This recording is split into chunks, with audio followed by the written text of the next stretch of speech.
जय जय मात भवानी माँ दुर्गानी जय मच्छरारी मोगल मारी जय जय मोगल माँ मच्छरारी जय जय मोगल माँ मच्छरारी जय जय मोगल माँ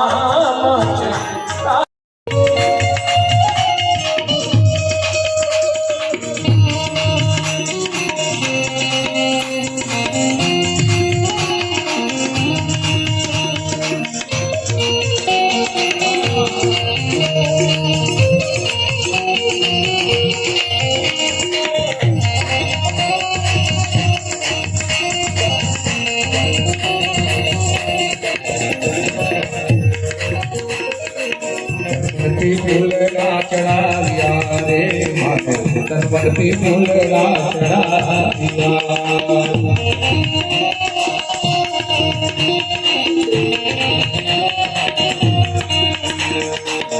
हवे स्वीकार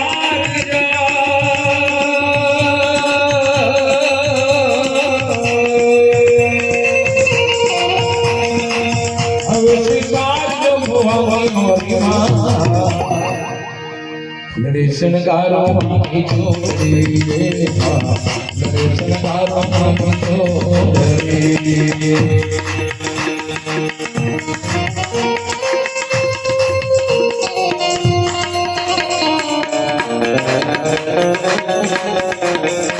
આજના યજમાનો પોથી પૂજન માટે આવી બધા ગુણદર્શન બધાને આપજો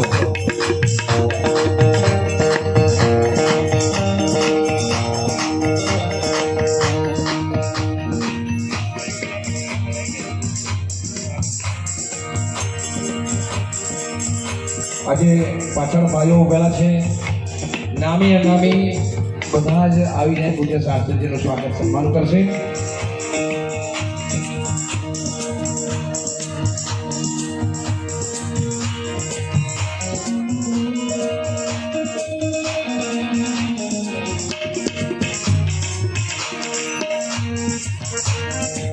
हरि ओम अम्बे अम्बिकेम्बालिके नमानयति कश्चन स सत्यश्वकः सुभद्रिकां कार्तिकवासिनीं श्री भवानी देवी नमो नमः ध्यानं समर्पयामि नमस्कारात् नमस्करोमि यथ पुष्पमालिकायां બાકીના હાર આપી દો દીપેશભાઈ પેલો હાર છે ને खड्गं चक्रगदेषु चापपरिघान् शूलं कुशून्निशिरा शङ्खं सन्ददतिं करे स्त्रिनेना सर्वाङ्गभूषावृतां नीलाश्मद्युतिमस्य पाददशकां सेवे महाकालिकां यामास्त्वत्सपिते हरौ कमलजो हन्तुं मधुं केटवं नमोऽस्तु देव्या सविशालबुद्धे फुल्लारविन्दायतपात्रनेत्रं येन मया वा रततैलपूर्णो प्रज्वालितो ज्ञानमया प्रदीपा कर्पूरपूरेण मनोहरेण पात्रादर संविदेन प्रदीप्तवासा संगतेन निराजनं ते जगदीश कुर्मे कर्पूरगौरं करुणावतारं संसारसारं भुजगेन्द्रहारं सदा वसन्तं हृदयारविन्दे भवं भवानी सहितं नमामि मंगलं भगवान् विष्णु मंगलं गरुडध्वज मंगलं पुण्डरीकाक्ष मंगलाय तनोहरि सर्वमंगलमांगल्ये शिवे सर्वार्थसाधिके शरण्ये त्र्यंबके गौरी नारायणी नमोस्तुते नमस्कारान् समर्पयामि अथ प्रार्थयेत आवाहनं न जानामि तवार्चनं पूजां जैव न जानामि क्षमस्व परमेश्वर बोली श्री भवानी मात की जय शिव शंकर भोलेनाथ की जय ओम नमः पार्वती पतये हर हर महादेव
પવિત્ર દિવસ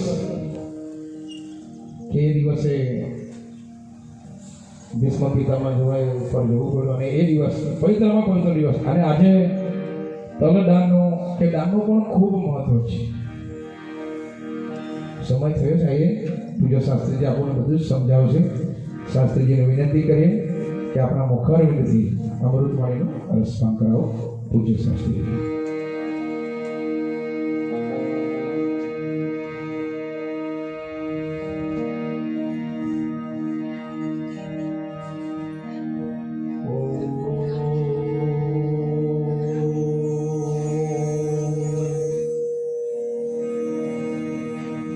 स्वस्ति श्री गणेशाय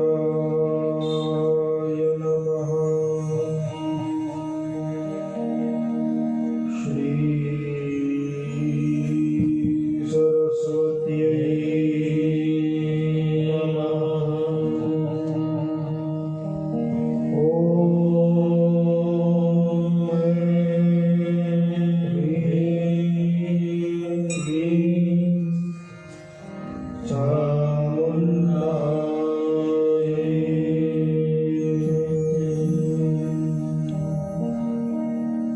वक्रतुण्ड महाकाय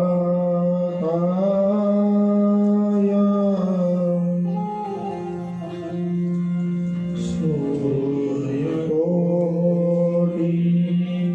समप्रभा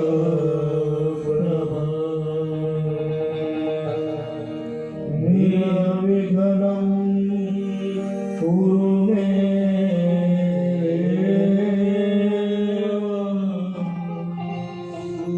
सर्वकार्येषु सर्वदा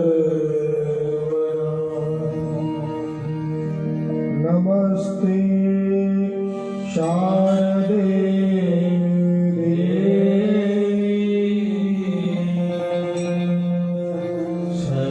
सरस्वती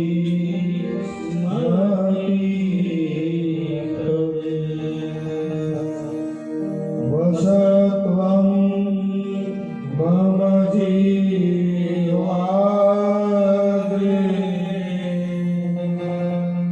सर्वविद्या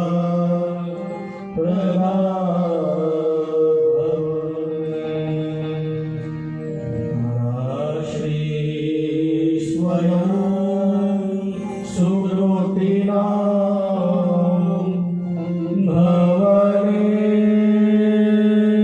भवनेश्वरलक्ष्मी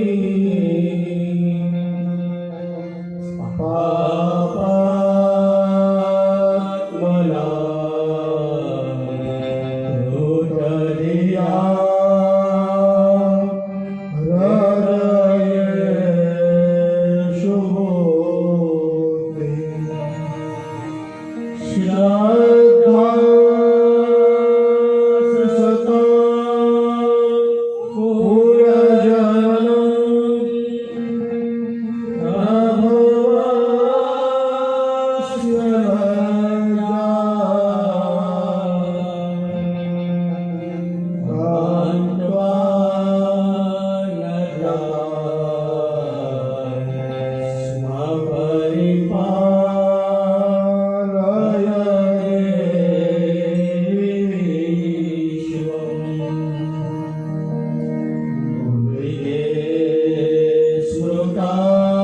આદ્ય શક્તિ માં અંબા ભવાની ભુવનેશ્વરીની કૃપાથી ચાલી રહેલી આ દેવી ભાગવત કથા જેનું આપણે સૌ રસપાન કરી રહ્યા છીએ. આજના ચતુર્થ દિને આપ સૌ શ્રોતાઓનું ભાવિક ભક્તોનું અહીંથી વાણી દ્વારા સ્વાગત સન્માન.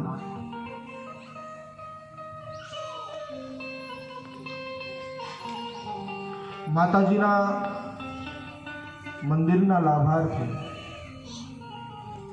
આ કથાનું આયોજન થયું છે.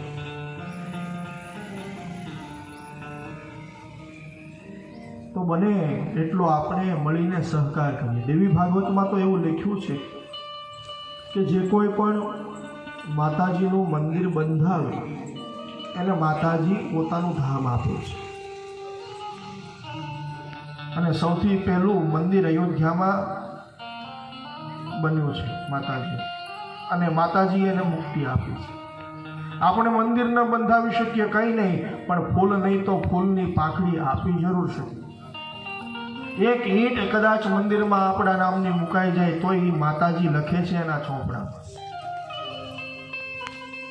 એટલે જે કાંઈ પણ ભગવાને આપ્યું છે આપણને, તો ફૂલ નહીં તો ફૂલની પાંખડી આ મંદિરની અંદર આપણે દાન કરીએ, જેથી કરી અને આ કથાનો હેતુ સિદ્ધ થાય.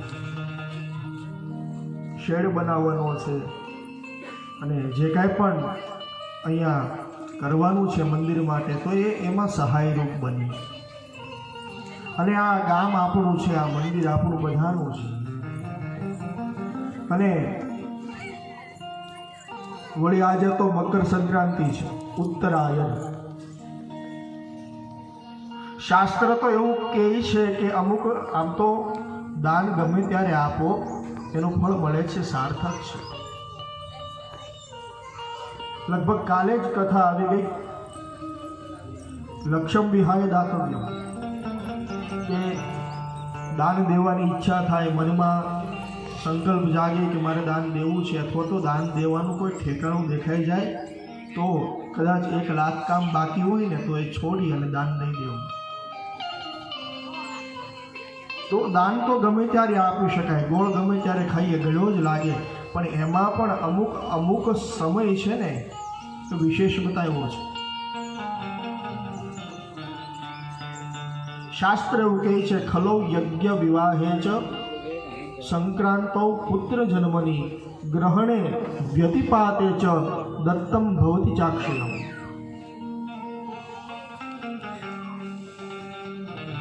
ગુજરાતીમાં કહું તો એક તો ખડું કરવામાં આવે ત્યારે ખબર પડે કે આપણે ખેતરમાં અનાજ પાકી જાય, ઘઉં બાજરો જે કાંઈ પણ વાવ્યું હોય, અને પછી જે ખેડૂત હોય એ અનાજને વીણી અને ભેગું કરીને મોટો ઢગલો કરી નાખે.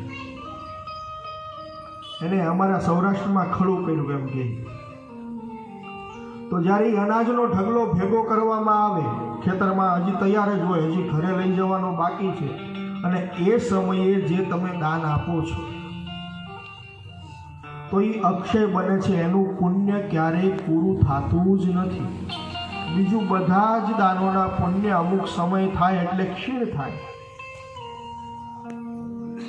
પણ આનું પુણ્ય ક્ષીણ નથી થતું. તો એવી કઈ કઈ જગ્યા, એક તો કીધું કે ખલો, બીજું કીધું યજ્ઞ. કોઈ યજ્ઞમાં આપણે બેસીએ જોઈએ અને અકલ પડી તો ઉપકાર કર. આપણને ઈશ્વરે અકલ આપી હોય તેનો ઉપયોગ ઉપકાર કરવા માટે, બીજાનું ભલું કરવા માટે આપણે અકલનો ઉપયોગ